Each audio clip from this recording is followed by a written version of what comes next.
سلام اور آداب، امید ہے آپ سب خیریت سے ہوں گے۔ میں آج ایک اور معزز مہمان کے ساتھ آپ کے سامنے حاضر ہوں۔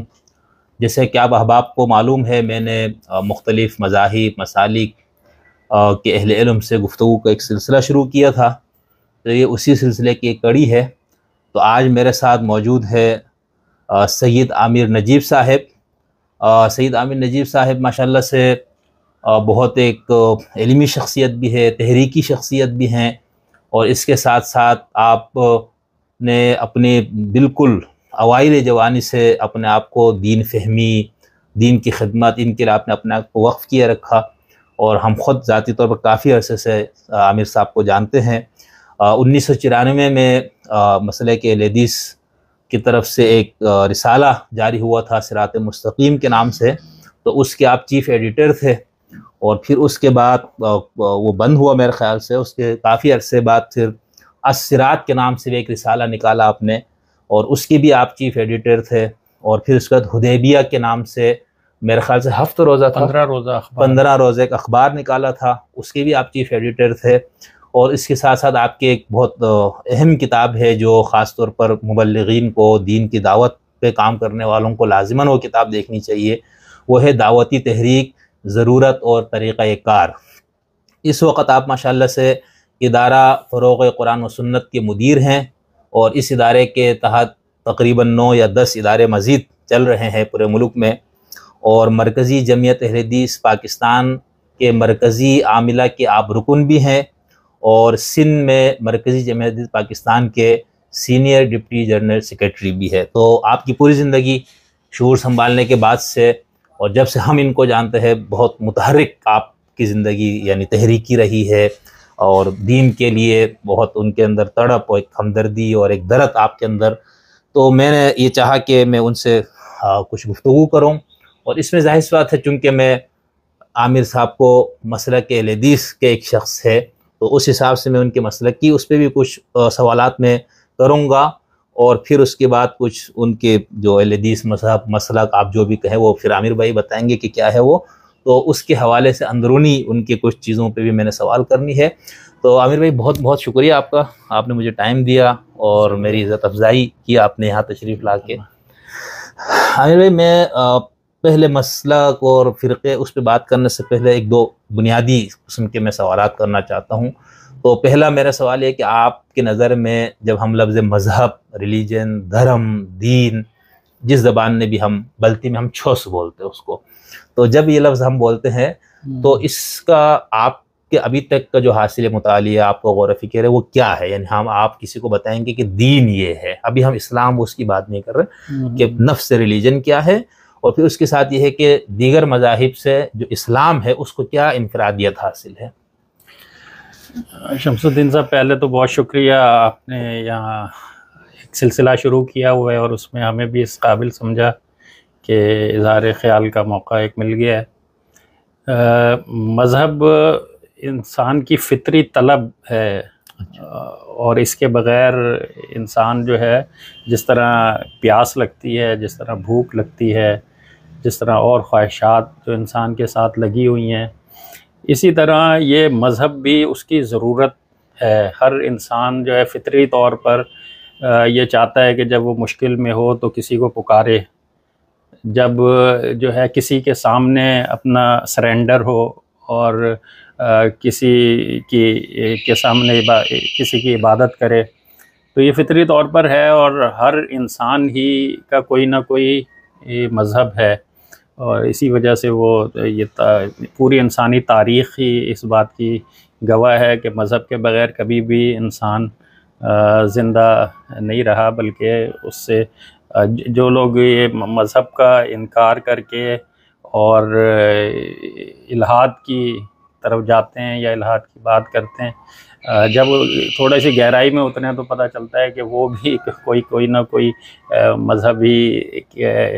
اس کے یعنی کوئی کسی کی ایسی رہنمائی کے طلبگار ہیں وہ بھی، اور اس کی طرف ان کا جھکاؤ ہوتا ہے، کسی فکر کی طرف ان کا جھکاؤ ہوتا ہے۔ تو بہرحال وہ بھی کسی نہ کسی طرح اس طرح تو مذہب ایک تو انسان کے عقائد سے ظاہر ہے وہ بحث کرنے والی چیز ہے، اسی طرح انسان کی سماجی اور معاشرتی زندگی میں رہنمائی کرنے کے جو کچھ اصول ہیں زندگی کے، وہ مذہب کے لبادے میں پیش کیے گئے اور ان کو پیش کیا جاتا ہے اور اس پر لوگ اس کو فالو کر رہے ہوتے ہیں۔ تو ایک تو یہ بات تھی، اور دوسری بات آپ نے کہ اسلام یعنی بطور مذہب باقی مذاہب سے ہی اس کو کیا انفرادیت حاصل ہے، یعنی کوئی شخص آپ کے اسلام کی طرف کیوں آئے؟ کسی بھی مذہب میں وہ رہ سکتا ہے۔ اسلام کا دیکھیں، ایک تو میں سمجھتا ہوں کہ سب سے بڑی اس کی جو انفرادیت ہے وہ یہ کہ دور حاضر کا یہ واحد مذہب ہے کہ جو یعنی اتنا معتبر ہے، معتبر ذرائع سے آگے بڑھا ہے اور قابل اعتبار کوئی علمی طریقے سے بھی اس کی کوئی جانچ پرکھ کی جائے تو اس کی بنیادیں ہیں۔ اور دوسری بات یہ ہے کہ یہ آخری اللہ کا الہامی مذہب ہے، اور الہامی جو اللہ سے جو اسلام کا اللہ تعالیٰ نے نزول فرمایا، اس وقت سے لے کر آج تک اس کے اندر کوئی چینج نہیں ہے، کوئی تبدیلی نہیں ہے، اور جس شخصیت پر اسلام کو اللہ رب العالمین نے نزول فرمایا، ان کی زندگی کسی بھی انسانی کی زندگی اس انداز میں محفوظ نہیں کی گئی جس انداز میں ان کی زندگی محفوظ ہے۔ اور آپ ان کو پرکھنے کے جو بھی پیمانے بنائیں گے تو اس میں جو کسی انسانی شخصیت کی سب سے زیادہ معتبر جو زندگی محفوظ ہے وہ آپ اسی نتیجے پہ پہنچیں گے کہ وہ نبی کریم صلی اللہ علیہ وسلم کی زندگی ہے۔ تو ایک تو یہ، دوسرا یہ ہے کہ اس کی سب سے بڑی انفرادیت خالص توحید ہے۔ صحیح، توحید اسلام کا بنیادی عقیدہ ہے۔ توحید جو اللہ تعالیٰ نے جو کتاب قرآن مجید نازل فرمائی، اس کے ذریعے سے ہمیں جو معلومات ملی اس میں پتہ چلتا ہے کہ جتنے بھی انبیاء ہیں ان سب نے توحید ہی کی دعوت دی، اور دیگر جتنے مذاہب جو الہامی مذاہب ہیں ان کے سے جن شخصیات پر، جن انبیاء پر وہ نازل ہوئے، انہوں نے بھی توحید کی دعوت دی، اور جن کا ذکر تاریخ میں موجود نہیں، جن کا ذکر قرآن مجید میں موجود نہیں، لیکن یہ بات کنفرم ہے کہ اللہ نے فرمایا کہ ہم نے جس نبی کو جس قوم کی طرف بھیجا اس نے جا کر ایک ہی دعوت دی، یا قوم اعبدوا اللہ ما لکم من الہ غیرہ۔ تو یہ ایک توحید اس کی انفرادیت ہے۔ اچھا، توحید میں جو ملاوٹ ہوئی مختلف مذاہب کا، جب ٹائم بیتتا گیا، گزرتا گیا، اور اس کے اندر ملاوٹ ہوتی گئی، انبیاء آتے رہے، اس کو خالص کرتے رہے، پھر نبی کریم صلی اللہ علیہ وسلم کیونکہ خاتم النبیین تھے، آپ کے بعد کسی نبی نے نہیں آنا تھا، تو اللہ رب العالمین نے قرآن مجید نازل فرمایا، اور اس میں انا نحن نزلنا الذکر و انا لہ لحافظون، اللہ نے فرمایا کہ ہم نے اس کو ذکر کو، اس نصیحت کو نازل کیا ہے اور ہم اس کی حفاظت کر رہے ہیں۔ تو خالص توحید کا بیان جو ہے وہ قرآن مجید کی صورت میں موجود ہے۔ اسی طریقے سے اس کی ایک انفرادیت عدل ہے۔ جتنے بھی یعنی اس اسلام کی جتنی بھی تعلیمات ہے اس میں اخلاقی اسپرٹ اور یہ عدل جو ہے وہ نمایاں طور پر ہے، یہاں تک کہ وَلَا يَجْرِمَنَّكُمْ شَنَآنُ قَوْمٍ عَلَىٰ أَلَّا تَعْدِلُوا اعْدِلُوا هُوَ أَقْرَبُ لِلتَّقْوَىٰ، کہ اگر کسی دشمن کے ساتھ بھی تمہارا معاملہ ہے تو اس میں بھی عدل کی تعلیم ہمیں دی گئی، اور بتایا گیا کہ جو تقویٰ مطلوب ہے ایک مسلمان کے لیے، تقوی کے قریب ترین چیز یہ ہے کہ تم عدل کرو۔ صحیح۔ تو یہ عدل اس کی انفرادیت ہے، اور اس طرح کا عدل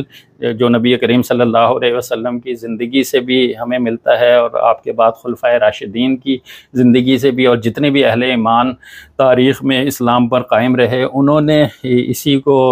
عدل اور انصاف کا بول بالا کرنے کی کوشش کی۔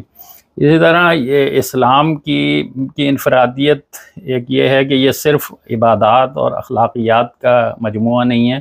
بلکہ یہ انسان کی سماجی زندگی سے پوری طرح بحث اور اس کے حوالے سے پوری مکمل رہنمائی کرتا ہے.